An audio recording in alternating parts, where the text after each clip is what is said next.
Area related to circles.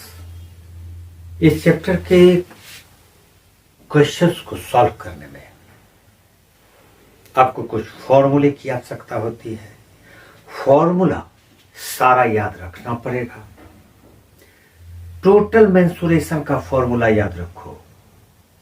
Mensuration का question solve होगा ही। आइए हम लोग डिस्कस करेंगे डॉक्टर साहब के ही बुक के एक क्वेश्चन पर। एक्सरसाइज 13.4 और ये क्वेश्चन नंबर 10 है। ये क्वेश्चन, ये डायग्राम दिया हुआ है। इस डायग्राम में आप देख रहे हैं, ये कुछ इस तरह का डायग्राम है कि कुछ कहना मुश्किल है, लगता है जैसे कि कोई कैप्सूल हो, लेकिन ये ज्योमेट्रिकल शेप को अगर आप देखेंगे तो ये कॉम्बिनेशन है, कॉम्बिनेशन ऑफ 2-3 ज्योमेट्रिकल फिगर्स। जैसे ए बी सी डी एक रेक्टेंगल मान लेंगे, ठीक। फिर ये ए, इसको एक्स दे देते हैं, ए एक्स डी ये एक सेमी सर्किल हो गया। और फिर बी, इसको वाई दे देते हैं, तो ये बी वाई सी एक दूसरा सेमी सर्किल हो गया। और ये भी रेक्टेंगल में एक सेमी सर्किल है जो कि अनशेडेड है। तो हमको शेडेड पार्ट का एरिया निकालना है। ये तो क्वेश्चन है doctor sir R D Sharma sir की बुक का। ये क्वेश्चन 13.4 क्वेश्चन नंबर 10 है। शेडेड पार्ट का एरिया निकालने के लिए हम लोग, ये एक सेमी सर्किल है, इस सेमी सर्किल को 1 मान लेंगे, ये 2 मान लेंगे। ये दोनों सेमी सर्किल के एरियाज को ऐड कर दो और फिर ये जो रेक्टेंगल है इसके भी एरिया को ऐड कर दो। यानी ये 3 ज्योमेट्रिकल फिगर्स के एरिया को ऐड करने के बाद जब हम इसको ऐड करेंगे तो ये कंप्लीट एरिया आ जाएगा। उसमें से अनशेडेड पार्ट के एरिया को सब्ट्रैक्ट कर देंगे तो शेडेड पार्ट का एरिया ही तो बचेगा। तो इस प्रकार से सबसे पहले हम लोग ये सेमी सर्किल का एरिया निकालते हैं। Area of semi circle 1। और सेमी सर्किल का एरिया फाइंड करने के लिए हमको रेडियस चाहिए। तो ये 7 दिया हुआ है BC, तो BC 7 है, तो ये सेमी सर्किल का डायमीटर हो गया। यानी कि रेडियस क्या हो गया, तो रेडियस हो जाएगा 7/2 cm by r square by 2। 22/7 into r है 7/2, तो 7/2 इंटू 7/2। और ये जो 2 है इसको यहां पर 2 से मल्टीप्लाई कर देंगे, इतना सेंटीमीटर स्क्वायर। ये एक सेमी सर्किल का एरिया हो जाएगा। सेकेंड सेमी सर्किल का एरिया निकालने की कोई आवश्यकता नहीं, इतना ही होगा।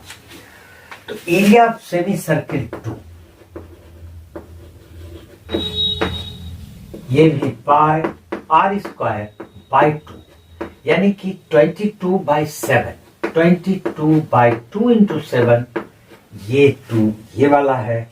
और फिर 7/2 इंटू 7/2 सेंटीमीटर स्क्वायर।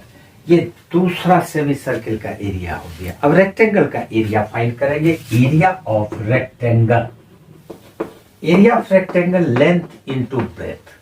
तो लेंथ इसका AB 14 है और ब्रेथ इसका BC 7 हो जाएगा, इतना centimetre square.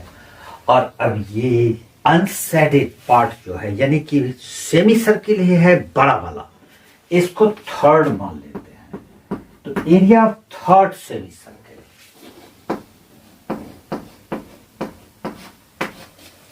Pi r square by 2 हो जाएगा। यहां पर पाई 22/7, ये 2 ये वाला होगा इंटू 7। और इसका रेडियस क्या होगा, तो ये DC 14 दिया हुआ है, DC इसका डायमीटर हो गया। तो इसका रेडियस हो जाएगा 14/2 यानी 7 सेंटीमीटर। तो यहां पर लिखेंगे 7 इंटू 7 क्योंकि r स्क्वायर है और ये सेंटीमीटर हो गया। तो required area, area of shaded portion, area of shaded portion हो जाएगा semi circle 1 plus semi circle 2 और माइनस कर देंगे सेमी सर्किल 3 और उसमें प्लस कर देंगे एरिया ऑफ रेक्टेंगल ABCD। तो इसको सॉल्व कर लेते हैं 2 से 11 और ये 7, तो ये 11 7 77 और बाय 4 सेंटीमीटर स्क्वायर। उसी तरह से ये भी 77 बाय 4 सेंटीमीटर स्क्वायर हो जाएगा और एरिया ऑफ ये रेक्टेंगल 14 इंटू 7 98 सेंटीमीटर स्क्वायर।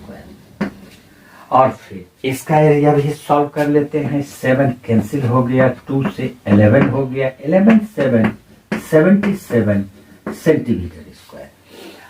अब ये हो जाएगा 77 बाय 4 77 बाय 4 प्लस दूसरा सेमी सर्किल 77 बाय 4 और प्लस रेक्टेंगल 98 और इसमें माइनस कर देंगे 77 और इसको ऐड करेंगे तो 77 बाय 4 और प्लस 77 बाय 4 77 बाय 2 हो जाएगा।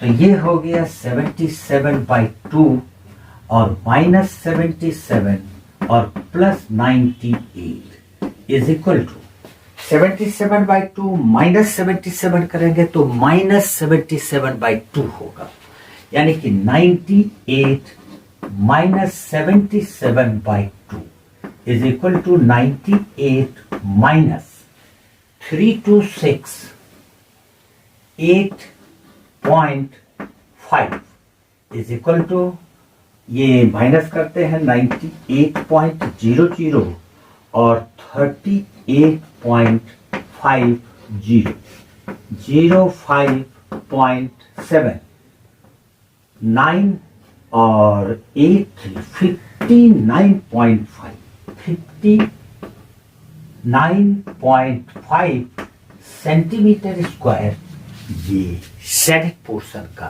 एरिया होगा।